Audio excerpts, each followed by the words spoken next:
So hello and welcome to the video. You join me today in Atlanta's Hartsfield-Jackson International Airport, which for many years was the world's busiest based on passenger traffic. I was transiting from a domestic Delta first class flight onto a Virgin Atlantic flight back to the UK, and to be specific, Virgin Atlantic's new Airbus A350 product containing the very latest generation of their upper class seating. And I was quite excited, as the product is widely regarded as being pretty good. I've talked about Delta's lounge access rules before, so suffice to say I was entitled to access as I was connecting onto an upper class flight with Virgin. So if you'd like to see what the lounge was like and what the flight was like, then stick around. Hi, I'm Matt. Over the last 25 years I've travelled a lot. I've lived in 5 countries on 4 continents. I've flown over 1.3 million miles. I've visited over 100 countries, every American state, but I'm nowhere near done. So hit subscribe to see where I go next and perhaps get some inspiration for your next trip. Quickly into the Delta Sky Club and, well, it was a US airline lounge, which means it was a little underwhelming. Smaller than I'd expected it to be, although I didn't explore upstairs as there was plenty of open seating downstairs. One person's open with high ceilings is another person's cavernous and lacking in character. The lounge did though have a very respectable buffet with quite a range of things to choose from. I didn't really get a good shot of the bar, but it offered a range of basic alcoholic refreshments for free with plenty of paid upgrades. There was also a hot food station offering soup, mac and cheese and the gubbins to make barbacoa tacos. I couldn't resist the food or the bar, and unlike my outbound lounge visit, I did this time have some dollars for tipping. I didn't have long before my next flight, so my lounge visit was only a quick pit stop before I needed to head to the gate. And, dear viewer, when I got to the gate, I got grumpy, which is unusual for me, but I think you'll understand why. I'd flown in from Las Vegas on Delta, an airport-airline pairing that doesn't have direct flights to the UK. So when the check-in chappie in Vegas worked out that I was connecting back to the UK, it took him quite some time to research which documentation I needed, and he then forensically examined my documents to ensure I was in compliance with the regulations. He was very pleasant and chatty throughout the process, and although it took a while, it ended up being quite entertaining.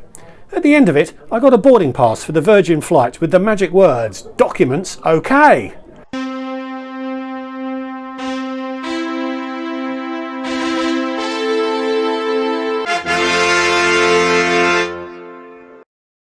And that all turned out to have been a complete waste of time, as the very surly guy at the gate in Atlanta refused to accept that the earlier checks were valid and insisted on doing them all over again.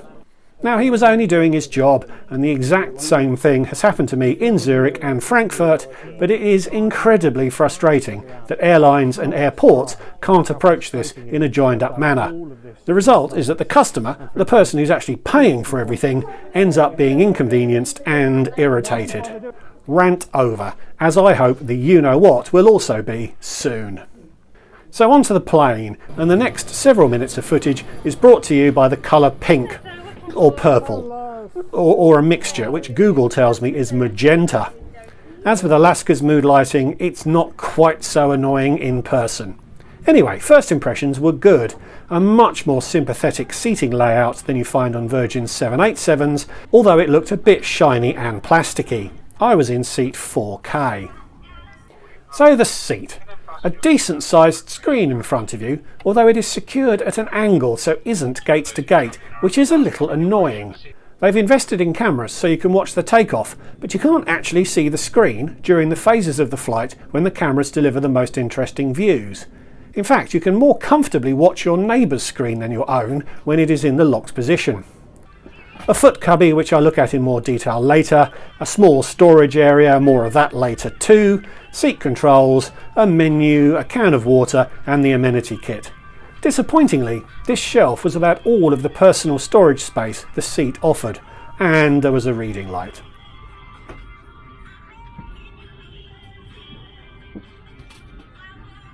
That storage area contained headphones, a hygiene kit and magazines. Things really are returning to normal. The table is huge and pops down from the place where the TV might more logically have been located. It slid across, but the pivot function was not intuitive. Even when I triggered it, it was hard to work out what I'd done in order to repeat it.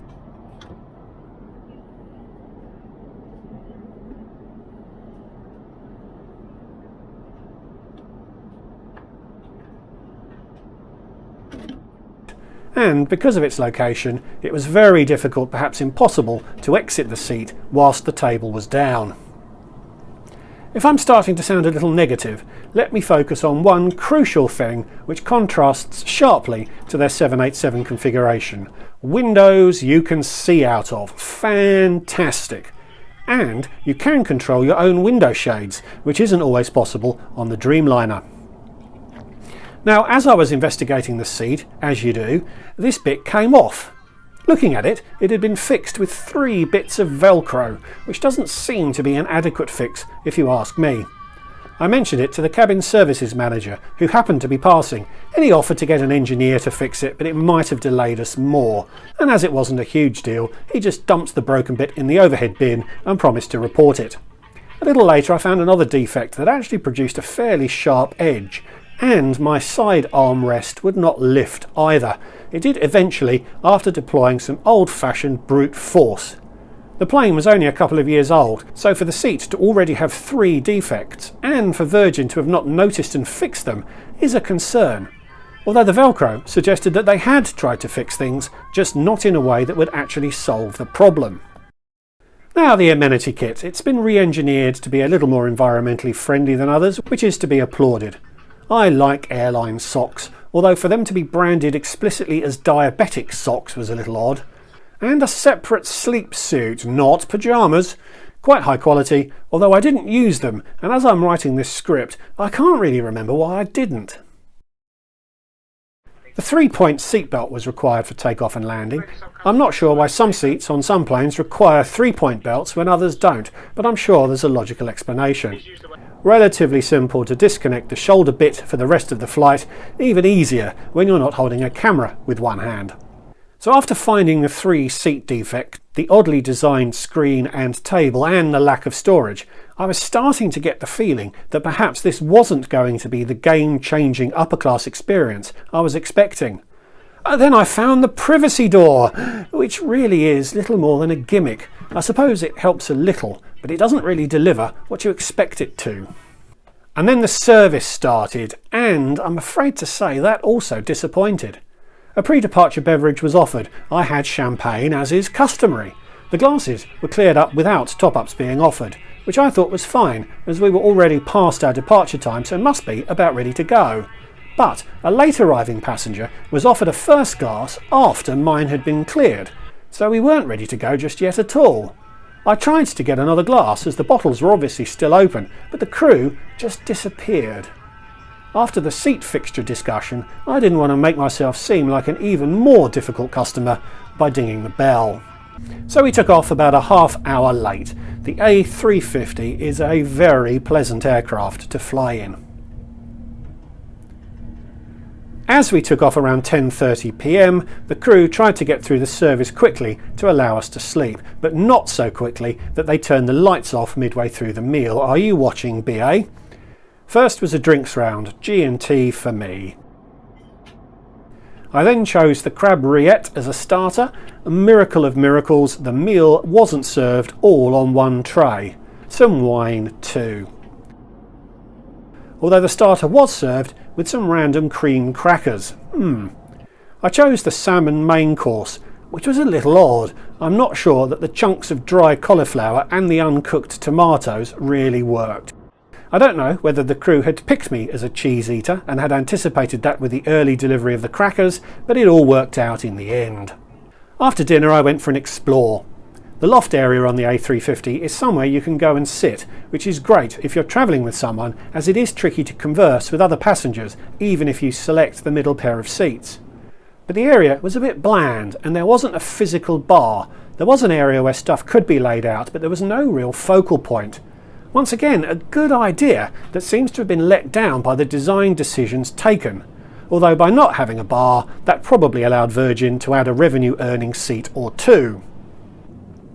Lights were already off up the back of the bus. The economy cabin has a 333 configuration with 31 inches of pitch, in the middle of which are 4-ish rows of economy delight with 34 inches. An extra 3 inches probably wouldn't make economy a delight for me, but I see what they're trying to communicate here. Then a premium economy cabin with a 242 configuration and 38 inches of pitch. Better, but even that falls short of being a delight in my mind. Then into the now darkened upper class cabin. No more pink footage. The loo had a window and LED lighting with the same frequency as the frame rate I was filming at, 30 frames per second before you ask. A decent sized space, and I couldn't fault the cleanliness.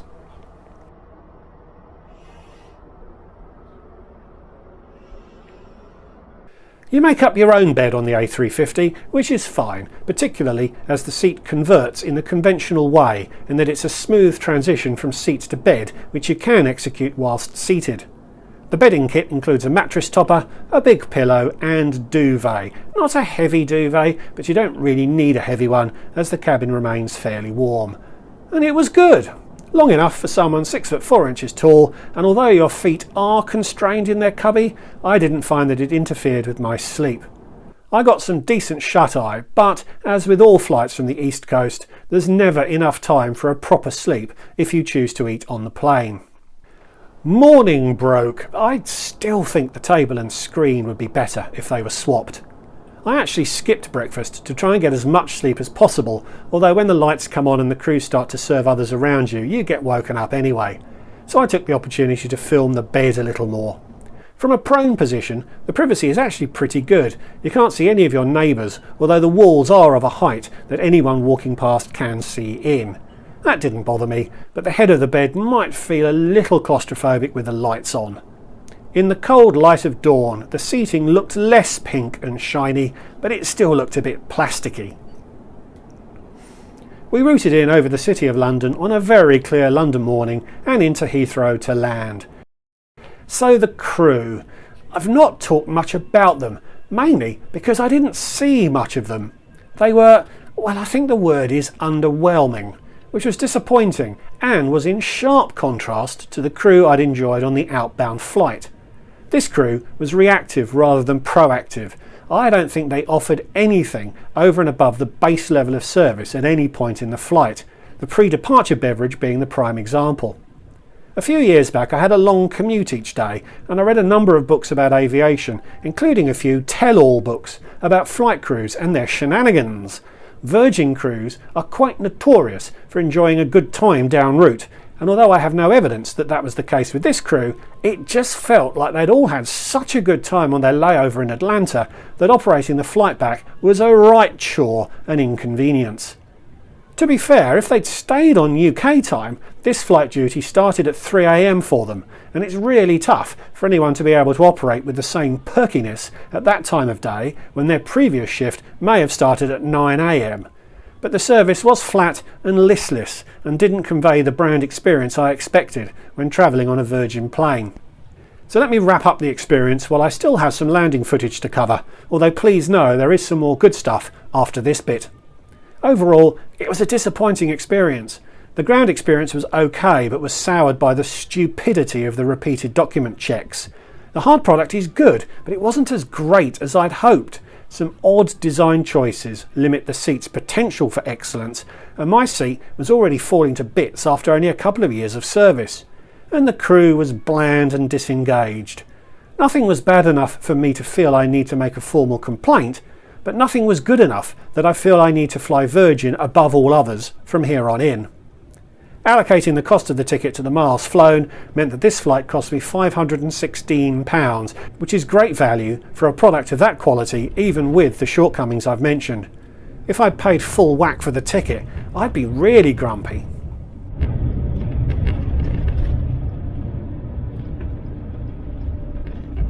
One last bit of magenta as we disembarked.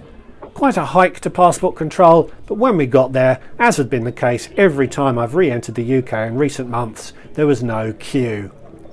I also took the opportunity to check out the Virgin Arrivals Lounge.